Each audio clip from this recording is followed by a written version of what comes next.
wal wafa amma ba'du. Para ulama, para habaib yang saya muliakan, terutama guru kita Sahibul Bait Al-Habib Hasan bin Ja'far As-Segaf, para pejabat sipil TNI dan Polri, hadirin hadirat keluarga besar Nurul Mustafa yang saya cintai. Saya kata Habib tadi setengah jam. Saya korting paling 10 menit aja lah. Begini, diam-diam dengerin aja dulu.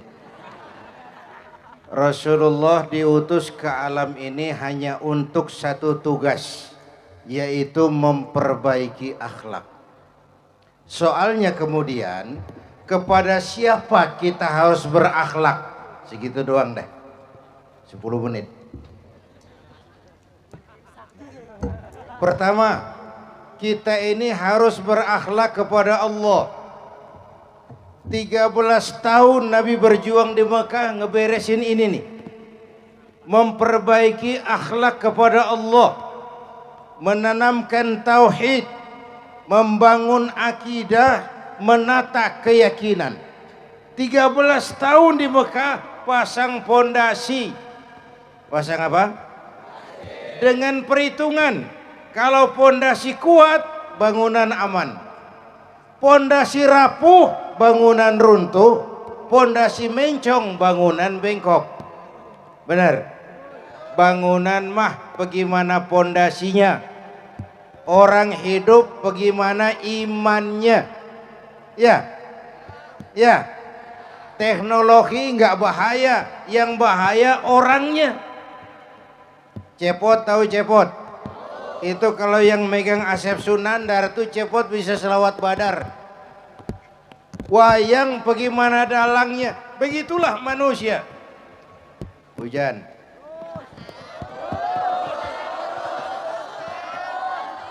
Terus sanggup kehujanan? Mau kebasahan? Kita lihat siapa yang bubar duluan. Ayo kita tawassul, mohon pertolongan Allah supaya hujannya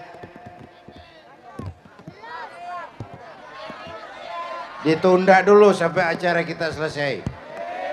Ya Rabbi bil Mustafa balligh maqasidana waghfir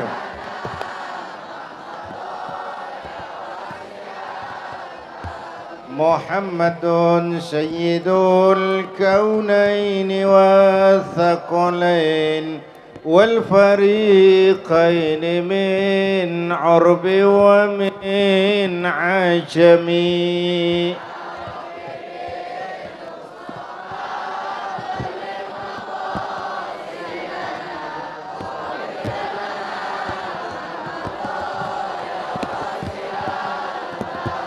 هو الحبيب الذي ترجى شفاعته لكل هول من الأهوال مفتحم. مصطفى واغفر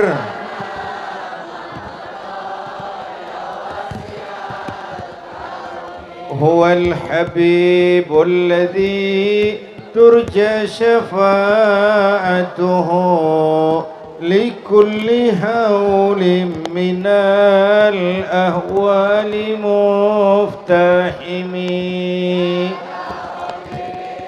مصطفى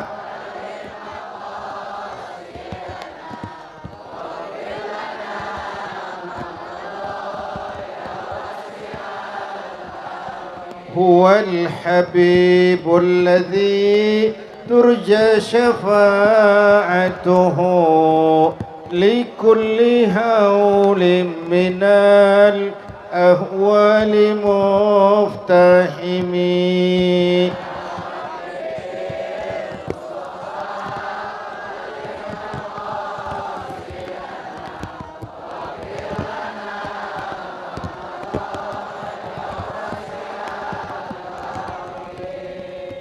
Terusin ya.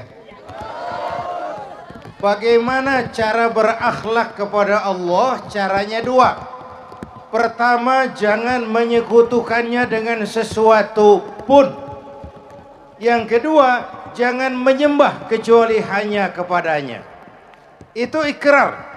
Saya bersaksi tiada Tuhan selain Allah dan Nabi Muhammad utusan Allah, Nabi terakhir, tidak ada Nabi sesudah Nabi Muhammad. Harga mati, titik. Jelas? Kalau ada yang ngaku jadi Nabi, wajib kagak percaya. Jelas? Jelas? Maka kita ingin mengingatkan, kasus Cikesik itu sebenarnya bukan masalah kebebasan beragama. Itu masalah penodaan terhadap agama. Kalau soal kebebasan beragama, kita sangat menghargai. Jelas? Jelas? Kalau kaplingnya jelas, kita nggak marah-marah sama orang Kristen biarin dia bilang Tuhan tiga. Ya, itu kebebasan beragama. Lakum dinukum. Kita nggak marah sama orang Persia walaupun dia bilang Tuhan ada dua. Kenapa? Kaplingnya beda. Lakum dinukum. Tapi kalau ada orang ngaku Islam lalu percaya ada Nabi sesudah Nabi Muhammad, itu namanya penodaan terhadap agama. Jalan yang paling aman, bubarkan, selesai. Jelas? Jelas? Keluar, saya berikan peringatan. Ke dalam kita harus jaga gawang. Tahu jaga gawang? Ku anfusakum wa ahlikum. Kita menghormati orang lain agama. Soal agama orang lain, lakum dinukum. Yang kedua, jangan menyembah kecuali hanya kepada Allah. Ayo kita ngobrol. Ini kita semua hamba Allah bukan? Hamba Allah kata siapa? Kata kita. Kalau kata kita namanya ngaku. Ngaku itu boleh dan murah. Yang mahal itu diakui. Ini yang kita peringati. Orang yang paling bersih hatinya Rasulullah. Orang yang paling baik akhlaknya Rasulullah. Orang yang sudah dapat jaminan ampun atas segala dosa Rasulullah. Tapi baginda Rasulullah kalau sholat malam bengkak kakinya karena rajin sujud. Jelas? Jelas? Ayo kita ngobrol lagi. Saya sering bilang hidup yang paling tenang itu hidup model tukang parkir. Ya, masih ingat? Tukang parkir di mall tuh biar mobil banyak, mereknya bagus-bagus, nggak pernah sombong. Ya, entar mobil pergi satu demi satu, habis sama sekali, dia nggak sedih. Kenapa? Tukang parkir hanya merasa dititipi. Kalau dititipi, hiduplah jabatan, harta, ilmu semua titipan. Kalau dititipi, hidup dong kayak tukang parkir. Caranya, pertama titipan nggak boleh sombong. Masa dititipin doang sombong, nggak pantas ah. Ya, ada orang dititipi jabatan sombong. Ada nggak pejabat sombong?